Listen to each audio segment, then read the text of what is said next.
So it's unfortunate and there's no rhyme or rhythm to it. There's nothing you can do really to improve the chances. It's just kind of luck. And that's the unfortunate part. And a lawyer isn't going to change whether or not you have luck. Hey guys, Puyan Darian here. I'm an immigration attorney and I like to make videos on a weekly basis about various family-based immigration topics. One of the things I really like to talk about is adjustment of status. And today's video is going to be about the timeline and USCIS processing time updates for work permits and advanced parole, and some new and funky things that USCIS is doing that may help you or may hurt you, and we'll talk about why that is. So today we're going to be talking the combination EAD and advanced parole cards. EAD means Employment Authorization Document. It's your work permit. Historically, when you apply for adjustment of status with the work permit and permission to travel, which is advanced parole, after about 3 or 4 months, the card would arrive in the mail and it would be a work permit, but at the bottom it would also say this serves as an advanced parole document or something like that. And basically that means that for the duration of your adjustment of status process, or as long as the EAD is valid until it expires, you can travel internationally and use that card to re-enter. Remember, you're not going to be able to travel internationally with a tourist visa once you apply for adjustment of status because you no longer have the intention of a tourist. And if you did that, it would be a huge mistake. So what's happening now is some people are receiving combination EAD and advanced parole cards, whereas other people are just receiving the employment authorization document without the advanced parole. And this is varying greatly from case to case. It really depends on the service center that receives your application, and it depends whether you filed the paperwork correctly, because that's going to determine whether you receive a request for evidence that's going to delay the processing.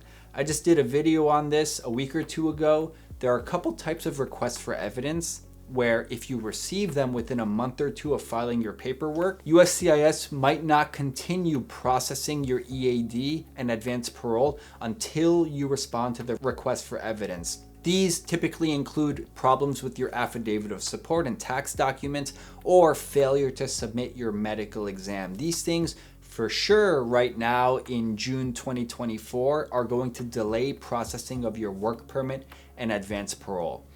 So what processing times are we seeing? Well, I've had clients recently who, from filing their paperwork, 20 days later receive a combination card with employment authorization and advanced parole, whereas other people are waiting 3 or 4 months and then only receiving employment authorization. So it's unfortunate and there's no rhyme or rhythm to it. There's nothing you can do really to improve the chances. It's just kind of luck. And that's the unfortunate part. And a lawyer isn't going to change whether or not you have luck. All a lawyer can do is help you avoid that initial request for evidence, which will certainly delay the process by up to 3 or 4 months, depending on how long it takes for you to respond to the request for evidence. So what do you do if you've waited 3 or 4 months and to your dismay, you only receive the EAD, the work permit, without permission to travel internationally? Well, you've done nothing wrong. You just got unlucky compared to some other people. Now, if you need to travel and it's an emergency, that can still be arranged with a little bit of work. I've discussed this in other videos. The procedure involves going on the USCIS website to schedule an info pass appointment. And what that is an appointment with an actual USCIS officer in person, where you'll need to submit documents to show why you need an emergency travel document. And the example I gave in the other video I recently posted is that, let's say your mother is dying and you just found out.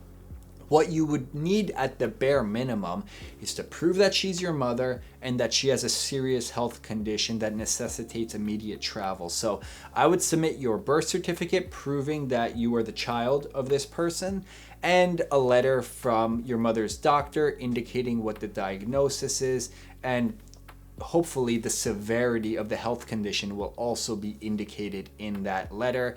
It should be on letterhead ideally with an original signature from the physician, and you would bring those with you to the InfoPass appointment.